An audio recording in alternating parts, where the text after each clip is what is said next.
नमस्कार, मी संतोष गायकवाड जागर मराठी चॅनलवर तुमचं स्वागत करतो. मित्रांनो, आज आहे 15 ऑगस्ट. तर या स्वातंत्र्य दिनाच्या ग्रेट भेट विशेष मुलाखतीमध्ये आज पाहुणे म्हणून आहे श्याम पाटकर. श्याम सर, नमस्कार. नमस्कार. आज स्वातंत्र्य दिन आहे आणि श्याम पाटकर हे नाव वसई विरार पालघरमध्ये सर्वांना परिचित आहे. भारतीय जनता पार्टीचे निष्ठावान कार्यकर्ते आहेत. तसेच पालघर जिल्हा भारतीय जनता पार्टीचे कार्यकारिणी सदस्य आहेत. श्याम सर, आज स्वातंत्र्य दिन आहे, या निमित्त तुम्ही प्रेक्षकांना काय सांगाल?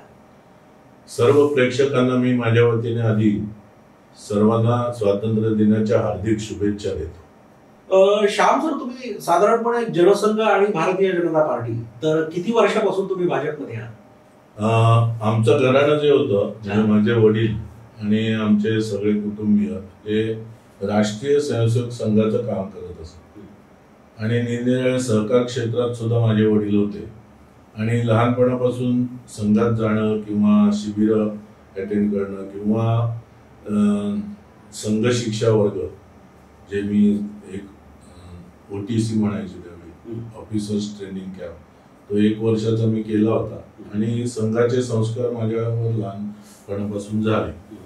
त्यानंतर जेव्हा समजायला लागलं शाळेनंतर आणि कॉलेजचं जीवन सुरू झालं, तेव्हा मी भारतीय जनसंघाचं काम करत असे.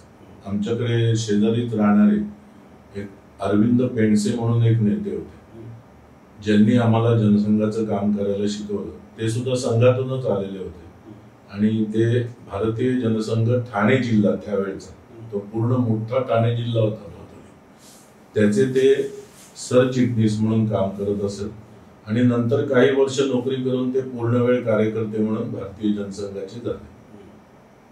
माझं म्हणाल तर जनसंघामध्ये सुरुवात अशी झाली की मी SSC ला असताना इथे लोकसभेची निवडणूक होती आणि राम जेठमलानी त्यावेळी उभे होते आणि भारतीय जनसंघाची निशाणी होती पंटी, म्हणजे दिवा हँडलवाला. तर ते काढायला भारतीय जनसंघाकडे कोणी नसायचं आणि त्यावेळी पोस्टर्स वगैरे कमी असायची, भिंती रंगवायची. आधी भिंतींवर चुना लावायचा आणि मग नंतर त्या निशाण्या आणि नाव वगैरे काढायचं, असं चालायचं. तर माझं ड्रॉइंग चांगलं होतं हे माहिती असल्यामुळे मी आणि माझा एक मनोहर जाधव म्हणून मित्र, आम्ही शेजारच्या वाड्यात रात्री अभ्यासाला म्हणून बसत असो आणि 10-10:30 वाजता जनसंघाची माणसं यायची आणि सांगायची की श्याम जरा निशाणी काढून दे. मग आम्ही रस्त्यावर जाऊन निशाण्या काढायचो, घरी काढायचं नाही कोणाला. आणि अभ्यास व्यवस्थित असल्यामुळे मार्कांमध्ये तसा फरक नाही पडला काही.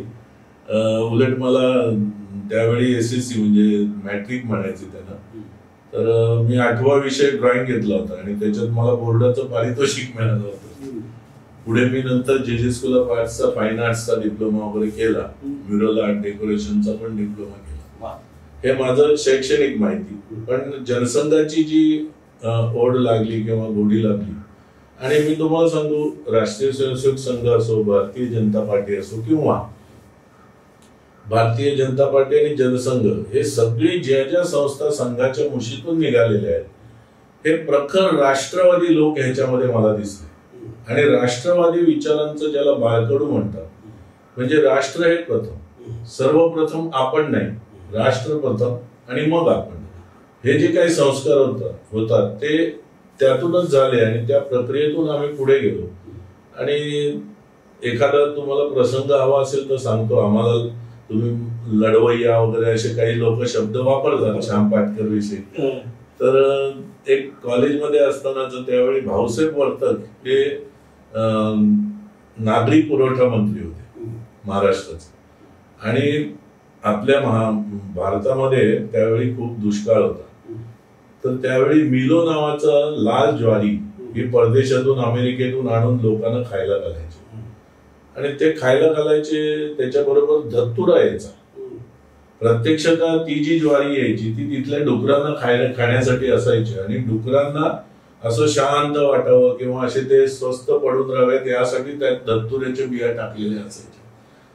तर सर्व जनतेमध्ये भाऊसाहेब वर्तकांच्या विरुद्ध एक प्रचंड असंतोष त्यावेळी होता की माणसांना जे अन्न खाता येत नाही असं अन्न परदेशातून आणून, दुष्काळ असला म्हणून काय झालं, पण इथल्या शेतीचं उत्पादन वाढवण्यासाठी काही करण्याऐवजी आयात केलेलं अशा प्रकारचं धान्य लोकांना खायला द्यायचे आणि त्यामुळे एक असंतोष निर्माण झाला होता. तर अरविंद पेंडसे मला म्हणाले की तू भाऊसाहेबांना थेट भिडशील का? मी म्हटलं भेडीन. इथे आमच्याकडे तुम्ही या रस्त्यावरनं नाक्यावरनं येताना 3 बंगले आहेत की कोकाणी परिवाराचे. तर ते कोकाणी त्यांचे एक मोठे नेते होते त्यावेळी काँग्रेसचे, जे या कॉलेजचे वगैरे ट्रस्टी होते आणि राजकारणात पण होते. त्यांचे व्यापार मोठा होता. त्यांच्या घरी एक दिवस रात्री भाऊसाहेब वर्तक जेवायला येणार असं कळलं. आणि सुदैवाने माझी जी बहीण होती मोठी, तर त्यांच्या घरातली एक लता म्हणून एक ही होती मुलगी, त्या दोघी मैत्रिणी होत्या. त्यामुळे आम्ही जात येत असू. त्यामुळे मला त्या घराची इत्थंभूत माहिती होती. आणि मला पेंडसेने सांगितलं की तू एक काम करायचं, एक अशी पुरचुंडी बनवायची कापडाची, त्याच्यामध्ये मिलो घे. मिलो म्हणजे ज्वारी डुकरांची, आणि ती तू भाऊसाहेबांना भेट दे. आणि मी 5-6 मुलं घेऊन गेलो आणि घराच्या मागच्या दाराने गेलो. मला माहिती होतं की किचन जिथे संपतं त्यांचं ते मागे दार आहे, तिथून आत शिरलं की लगेच एक मोठा हॉल आहे आणि तिथे त्यांची मेजवानी चालू होती. मी टकटक केलं आणि मी फटकन अरे अरे म्हणायच्या आत मी भाऊसाहेबांच्या समोर, भाऊसाहेब जेवायला बसले होते. मी अशी पुरचुंडी भाऊसाहेबांना दाखवली. भाऊसाहेब हे काय करता तुम्ही?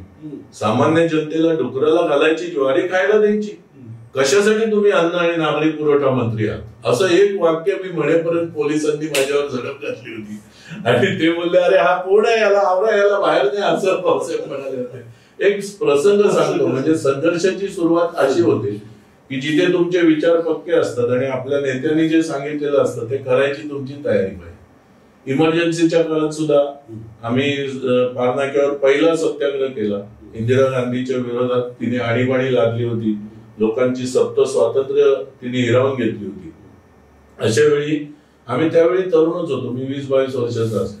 आणि आम्ही ठरवलं की सत्याग्रह करायचा. हे वसईला त्यावेळी प्रभात नावाचं थिएटर होतं. आता तिथे एक मॉल झालाय. तिथून आम्ही एक 7-8 जण जाऊन आम्ही पत्रकं छापलेली होती ती वाटली. कोणी पत्रक छापायचं नाही. मग आम्ही ती हाताने लिहून सायक्लोस्टाईल करून कसंही करून आम्ही पत्रकं तयार केली आणि घोषणा द्यायला सुरुवात केली. तेवढ्यात पोलीस आले आणि आम्हाला उचलून घेऊन गेले. तो आमचा पहिला सत्याग्रह.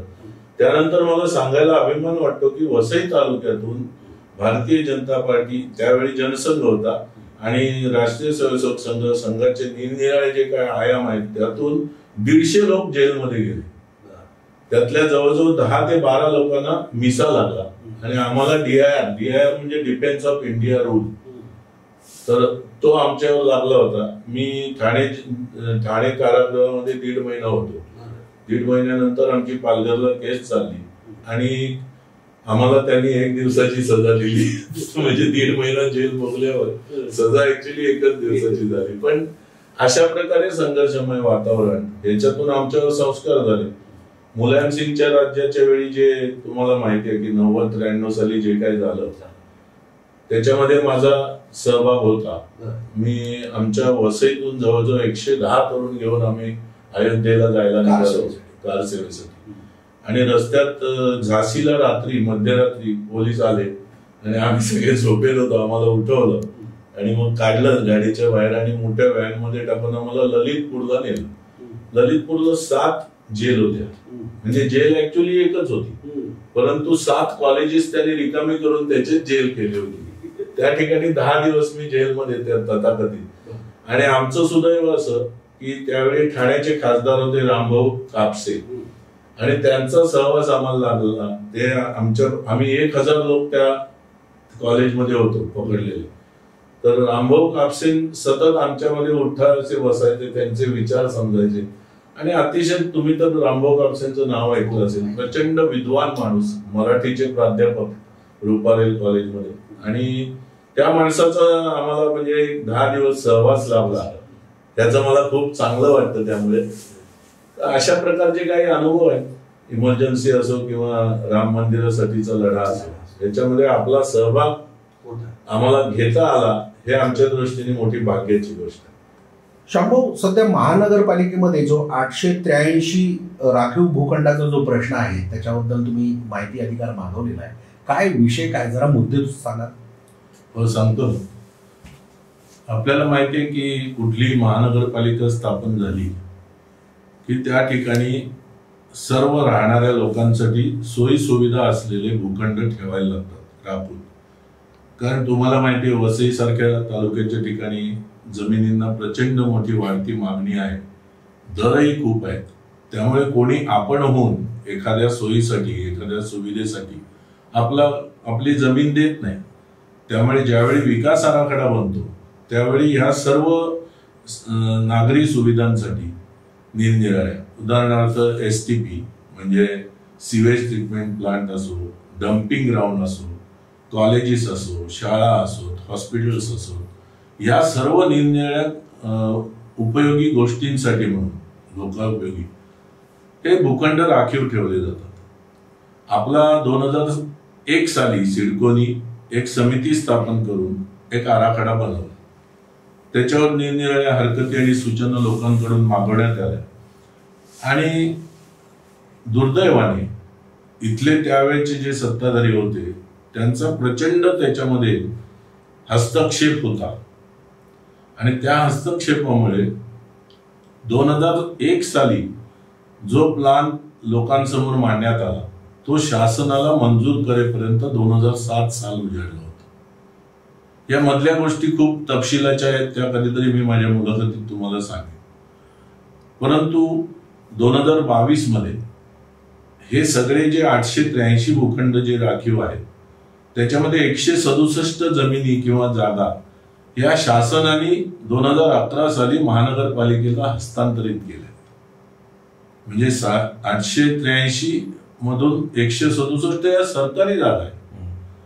आणि ह्या सर्व जागांची स्टेटस म्हणजे आजची स्थिती काय आहे असा आम्ही माहितीचा अधिकार महापालिकेला दिला होता.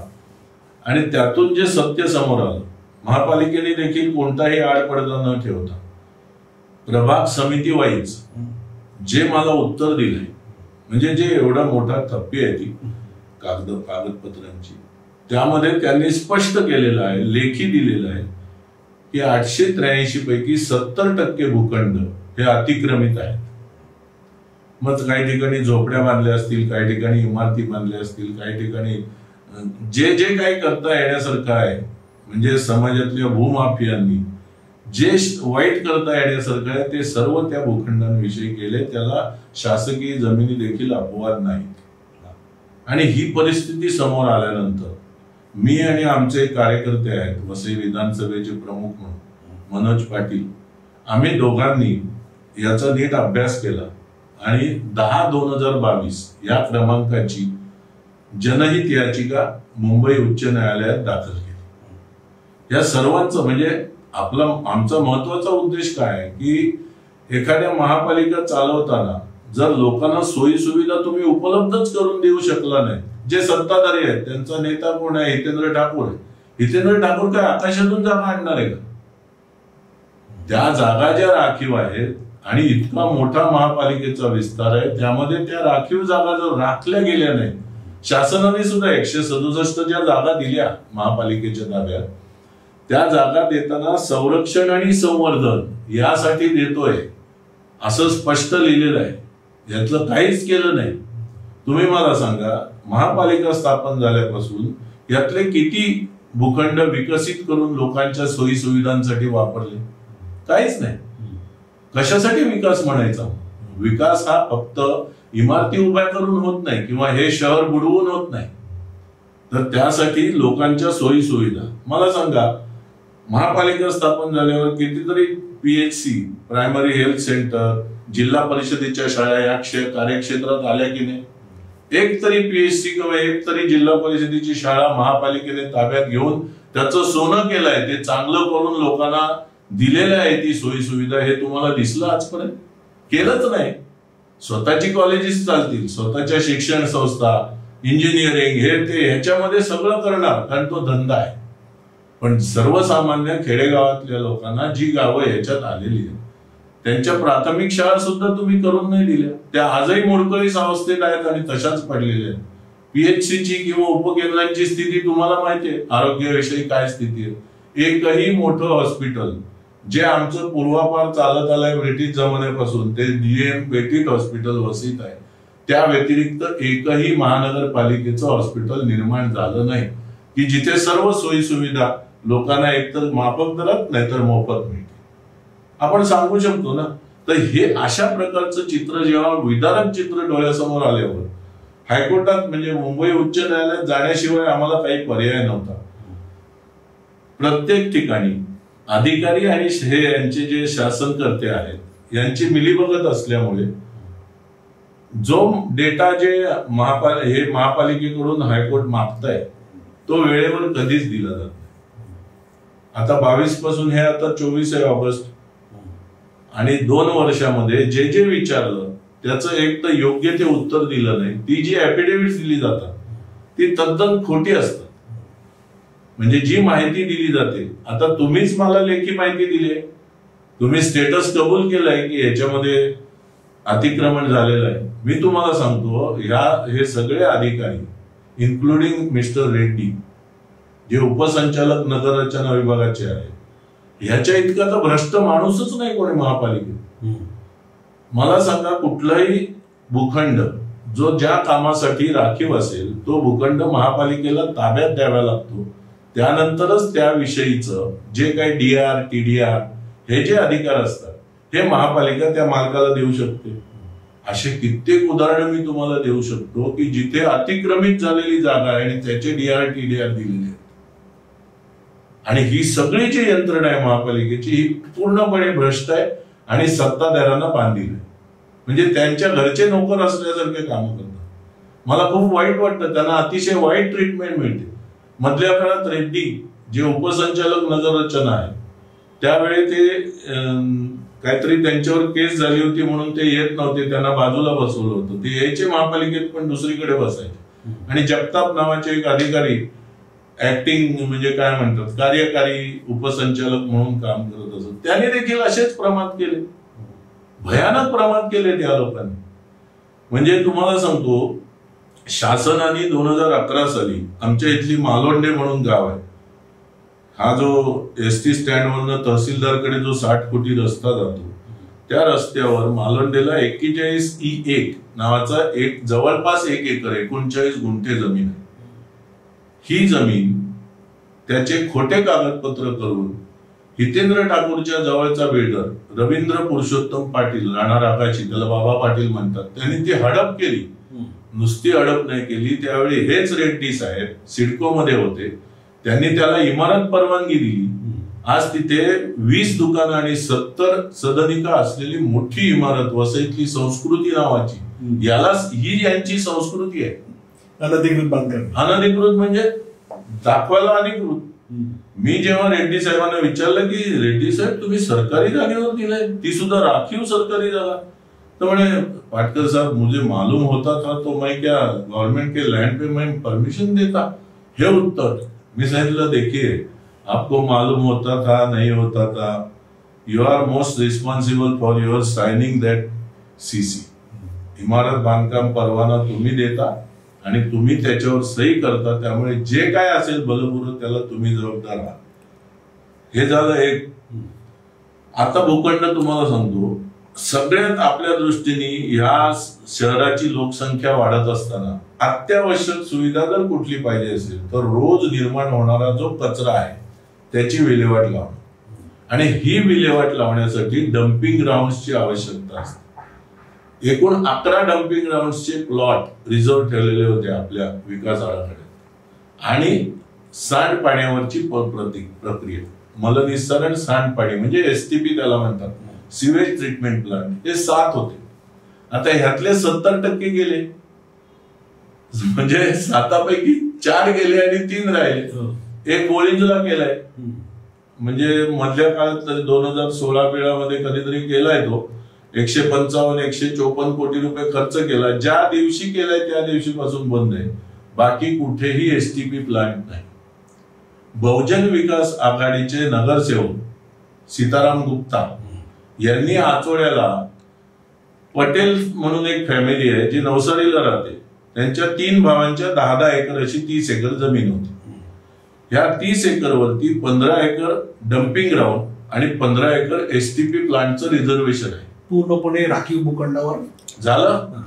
त्याला लागून एक बिल्डिंग, त्याला लागून जी शासकीय जमीन आहे त्यातली 30 एकर आणि या पटेलांची 30 एकर खोटे कागदपत्र बनवून धाक दडपशाहीनी दादागिरीनी सीताराम गुप्तानी त्या घेतल्या ताब्यात आणि त्याच्यावर 241 इमारती बांधल्या. त्याच्यातल्या 41 इमारती या मल्टी स्टोरीड आहेत, बहुमजली, आणि 200 चाळी बांधल्या. त्या सगळ्यांना घरपट्टी बसवली. आम्ही सतत आवाज उठवत होतो, आम्ही त्याच्या विरुद्ध लढलो. पण ही जी पटेल फॅमिली आहे गुजराती, यांचा एक पॉवर ऑफ अटर्नी होल्डर आहे अजय शर्मा म्हणून, वसई स्टेशनला राहतो. त्यांनी थेट त्यावेळेचे जे कमिशनर होते सदानंद दाते म्हणून, म्हणजे काय म्हणतात मीरा भाईंदर आणि वसई विरारचे आयुक्तालयामध्ये जे सभा हे होते सदानंद दाते, त्या सदानंद दातेला जाऊन भेटला. त्यांनी ईओडब्ल्यू कडे, म्हणजे आर्थिक विकास जी शोध घेतात त्या शाखेकडे त्यांनी ते प्रकरण सोपवलं. आणि सुदैवाने, जनरली असं होत नाही की आर्थिक गुन्हे शाखा जी असते ती फार कुठेतरी लॉजिकल एंडपर्यंत जाताना दिसत नाही, पण यावेळी त्या अधिकाऱ्यांनी अप्रतिम काम केलं आणि सीताराम गुप्ताला जेलमध्ये झालं. इथे पण त्याला जामीन मिळाला नाही, हायकोर्टात पण मिळाला नाही, शेवटी सरेंडर व्हायला. कोणाचा नगरसेवक? हितेंद्र ठाकूरचा नगरसेवक आहे तो. मग ज्या सोयी सुविधांसाठी लोकांसाठी राखीव ठेवलेल्या जागा जर तुमचा नगरसेवक जर गिळंकृत करतो, तुम्ही काय झोपा काढतात? तुमचा पाठिंबा असल्याशिवाय वसई तालुक्यात काही होऊ शकत नाही हे चित्र आहे. याचाच अर्थ तुमचा डायरेक्टली इनडायरेक्टली त्याच्यामध्ये हात आहे. मग कुठून आणणार? लोकांना सोयी सुविधा देण्यासाठी भूखंड आकाशातून पडत नाहीत, ते रिझॉर्ट ठेवलेलेच लागतात. आणि ह्या आता मी माझ्या घराच्या समोरचं एक उदाहरण देतो. माझ्या घरासमोर 12 मीटरचा रुंदीचा डीपी रोड आहे, म्हणजे विकास आराखड्यामधला रस्ता राखीव आहे. शनीच्या मंदिरापासून कॉर्नर मधून तो तिथे पापडीपर्यंत जातो. आताची स्थिती अशी आहे की ती फक्त 8 फुटी गल्ली राहिली. आणि तुम्हाला माहिती आहे वाहनांची संख्या वाढली, लोकसंख्या वाढली, दळणवळण प्रचंड वाढलंय.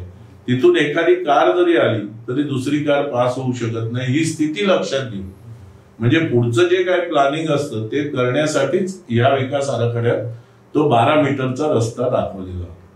त्या 12 मीटरच्या रस्त्यात यांचा एक पपलो आहे गाणे म्हणून, ओजस रिअल्टर्स, इथेच बाजूलाच ऑफिस आहे. यांनी चक्क त्याच्यामध्ये बिल्डिंग बांधली. 500 मीटरचा प्लॉट आहे, 7 मजली बिल्डिंग बांधली. कोणी परवानगी दिली? रेड्डीनी दिली. मी रेड्डी साहेबांना पत्र दिलंय. आमचे एक कार्यकर्ते आहेत निलेश वर्तक, त्यांनी पण ऑब्जेक्शन घेतलं. मग रेड्डी साहेबांनी काय केलं, त्याची जी सीसी दिली होती 7 मजले पूर्ण होईपर्यंत वाट पाहिली, सीसी स्थगित केली. आणि एक वाघ म्हणून आहे, श्रद्धा लँड सर्व्हेस असं कंपनीचं नाव आहे, त्यांना सांगितलं की त्या प्लॉट पासून 500 मीटरच्या परिघामध्ये तुम्ही सर्वे करून आम्हाला रिपोर्ट द्या. त्याने रिपोर्ट दिला. 55% बिल्डिंग त्याच्यात जाते. तिथून म्हणजे चक्क तुम्ही बांधले की नाही?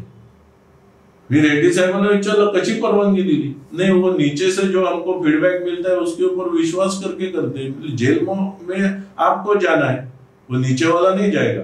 तिथे काय केलं, आर्किटेक्टनी बनावट फिजिकल प्लॅन दिला आणि जो आरेखक आहे म्हणजे त्याला ड्राफ्ट्समन म्हणतात महापालिकेचा, त्याच्याकडून डीपी रिपोर्ट लागतो. डीपी म्हणजे डेव्हलपमेंट प्लॅनचा एक तिथला जो सेक्शन असतो त्याचा नकाशा रंगीत आणि त्याच्यावरचं नोटिंग असतं, त्याला डीपी रिमार्क असं म्हणतात. तो डीपी रिमार्कच खोटा दिला आणि त्याच्या आधारे साहेब देऊन टाकले, मोकळे झाले. मी सांगितलं आता 7 मजली इमारत काढायला लागेल तुम्हाला. हा खास जवळचा माणूस काढे जो वसई जनतामध्ये डायरेक्टर का उपाध्यक्ष म्हणून आहे. आता त्याला वाचवण्यासाठी या लोकांनी काय करावं? मी आयुक्तांशी पण हा विषय बोललो. आयुक्तांनी बसवलं डायरीमध्ये सगळा विषय, कोण बिल्डर आहे हो वगैरे, अगदी प्रेमाने चौकशी केली, लिखाण केलं. आणि नंतर आम्हाला कळलं की मायनर मॉडिफिकेशनच्या नावाखाली तो 12 मीटरचा रस्ता 9 मीटर करायचा घाट घातला गेला. तशी नोटिफिकेशन काढली, लोकांपर्यंत आली नाही आणि ते युडीला त्यांनी प्रकरण दिलेलं आहे. तो 9 मीटर करताना त्याचं जे संरेखन असते म्हणजे त्याचा जो वळण असतं ना, ते बदलून थेट असं वळण केलं की त्याच्या समोरची जी याच महापालिकेने परमिशन दिलेले घरं तुटतील अशा त्यांच्या घरात घुसला रस्ता आणि दाखवायला 9 मीटर, प्रत्यक्षात त्या वाघनी 7.5 मीटरच नकाशावर आहे. स्केल लावून कोणी बघत नाही, म्हणताना 9 मीटर का, तर ती घरं तुटून येत म्हणून लांब दाखवली. ही जगलरी करतात. यांचं आयुष्य एक धंदे करण्यात गेलं आणि या सगळ्याला त्यांची विरारवाल्यांची साथ असते. त्यांची अनेक प्रकरणं आहेत. म्हणजे ती प्रकरणं प्रत्येक दिवशी एक मुलाखत मी देऊ शकेन इतकी प्रकरणं माझ्याकडे. त्यामुळे माझी हीच मागणी की ही सगळी जगलरी करणारे जे लोक आहेत यांना जेलमध्ये जायला पाहिजे. यांना पहिल्यांदा सस्पेंड करा. पहिला सस्पेंड करा रेड्डीला. त्याच्या एवढा बदमाश आणि भ्रष्ट माणूस आणि इतका निर्लज्ज आहे. म्हणजे पैशासाठी तो मारही खातो वरिष्ठांचा. बरं, तुम्ही ऐकलं असेल. मग काय पैशाला महत्व आहे त्यात? तुम्हाला कुठलाही स्वाभिमान नाही. तुम्हाला फोन करून बोलावलं जातं, कार्यालयात ठोकलं जातं, मग तुम्ही रजेवर जाता. हे काय चाललंय? इतकी लाचारी चांगली नाही ना. कुठेतरी सत्सद्विवेक बुद्धी असली पाहिजे माणसाला की आपण ज्या पदावर बसलोय त्या पदापासून आपण या महापालिकेचं सोनं करू शकतो याची तरी जाणीव ठेवून काम करा. तेही नाही. त्यामुळे ही अशी भयानक स्थिती आहे. हितेंद्र ठाकूर आणि त्याची टोळी वसई तालुक्याचं, वसई महापालिकेचं कधीही भलं करू शकत नव्हते. आजपर्यंत त्यांनी केलं नाही. डुबणारी वसई तुम्ही बघता. प्रचंड भ्रष्टाचार. इतका भ्रष्टाचार तुम्हाला सांगतो, आकृतीबंधाप्रमाणे आपल्याकडे ज्यावेळी महापालिका स्थापन झाली त्यावेळी किती माणसं कामाला ठेवायची, कर्मचारी, याचं एक गणित शासनाने दिलेलं. आपल्याच लोकांना कॉन्ट्रॅक्ट देण्यासाठी, म्हणजे त्याला काय म्हणतात, ठेका कामगार नेमण्यासाठी कामं दिली. 25 ठेकेदार आणि 3,780 एवढे एक्स्ट्रा कामगार भरले. कोणाच्या बापाची मालमत्ता आहे त्याच्या घरची. आम्ही टॅक्स भरतो ना. मी या घराचा खाली माझ्या एक्सचेंज आहे म्हणून 64,600 रुपये टॅक्स आहे मला. मी महापालिकेला देतोय. काय दिलंय महापालिकेला? मी अजून पाण्याचं कनेक्शन पण नाही. मी विहिरीचं पाणी पितो. ही परिस्थिती आहे.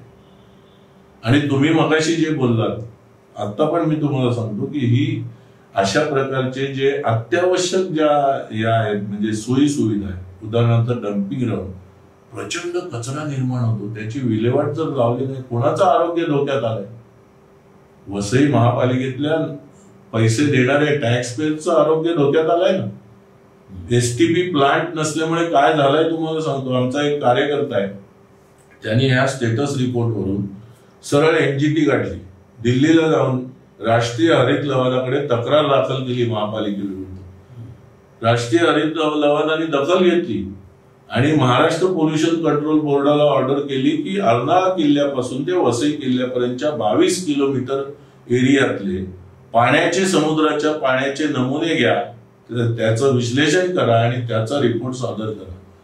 1 महिन्यानंतर त्यांचा रिपोर्ट ज्या दिवशी टेबल झाला त्या दिवशीपासून आपल्या महापालिकेवर एसटीपी प्लांट या विषयासाठी दररोजचा 10.5 लाखाचा दंड ठोकलेला आहे.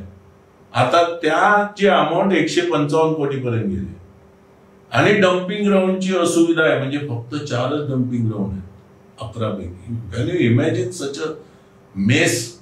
म्हणजे ह्यांची जी हवस आहे ना, त्यांना लोकांच्या सुविधांची काही पडलेली नाही. फक्त पाहिजे, फुटामागे पाहिजे, काय झेड फंड पाहिजे, आय फंड पाहिजे. काय करायचंय तो? तुम्ही लोकांच्या सोयी सुविधा, महापालिका कशासाठी असते? आज डम्पिंग ग्राउंड न केल्यामुळे योग्य त्या पद्धतीने महिन्याला 10.5 लाखाचा दंड राष्ट्रीय हरित लवादाने मारलाय. मी आमच्या कार्यकर्त्यांना सांगतो, याचा जोरदार विरोध करा. आपण भरलेल्या टॅक्स मधून हितेंद्र ठाकूर जर ते पैसे दंडाचे चुकवणार असेल, सगळ्यात पहिला रस्त्यावर विरोध करणारा श्याम पाटकर असेल. तुमच्या चुका आहेत, या चुका नाहीत, हे अक्षम्य यांनी केलेले, म्हणजे या घोड चुका आहेत. स्वतःच्या स्वार्थासाठी त्यांनी या शहराचा बट्ट्याबोळ केला. त्यांना दंड केलेले पैसे आम्ही का आमच्या टॅक्स मधून भरायचे? हा आमचा विषय आणि यासाठी आम्ही सतत लढत राहणार. म्हणून आमची या इथल्या सत्ताधाऱ्यांच्या विषयी नाराजी तर आहेच, पण टोकाची नाराजी. आणि स्वातंत्र्य दिनाच्या निमित्ताने तुम्हाला मी एक सांगू इच्छितो की इथले जी गुलामगिरी मेंटॅलिटीचे लोक आहेत आणि लाभार्थी आहेत, की छोट्या छोट्या लाभासाठी त्यांना बळी पडतात. यांनी खऱ्या अर्थाने आता आपलं मन असं मोठं करावं आणि सगळ्या गोष्टी जाणून अवगत करून खऱ्या अर्थाने मानसिक दृष्टीने स्वतंत्र व्हायला पाहिजे या 15 ऑगस्टला, एवढीच माझी इच्छा. मित्र हो, हे होते श्याम पाटकर. तुम्हाला मुलाखत नक्कीच आवडली असेल किंवा तुम्ही दुखावलाय असाल, सुखावलाय असाल, काय ते तुम्ही प्रतिक्रियामध्ये कळवा. कारण एक कार्यकर्ता माहिती अधिकाराच्या क्षेत्रामध्ये लोकांना जास्तीत जास्त कशी त्याची माहिती व्हावी आणि एकंदरीत आजची सध्याच्या निष्ठा म्हणजे जिथे म्हणजे निष्ठा कुठेच राहिलेली नाहीये. सगळे कोणी कुठल्या पक्षातून कुठे उडी मारतायत, त्या ठिकाणी हा माणूस गेली 4 दशकं एकाच ठिकाणी अडळ स्थानावर आहे आणि कुठल्याही प्रकारच्या आमिषाला बळी न पडता श्याम पाटकर लढा देत आहेत. श्याम सर, जागर मराठी चॅनलला स्वातंत्र्य दिनानिमित्त तुम्ही मुलाखत दिली. आमचं जे चॅनल आहे ते मराठी भाषा संवर्धन प्रसाराचं काम करतं, म्हणून आपल्या वसईतीलच उद्योजक आहेत अँथोनी तुस्कानो यांचं पुस्तक मी तुम्हाला भेट देत आहे. खूप खूप धन्यवाद. धन्यवाद आणि तुम्हाला आजच्या स्वातंत्र्य दिनाच्या हार्दिक शुभेच्छा. धन्यवाद.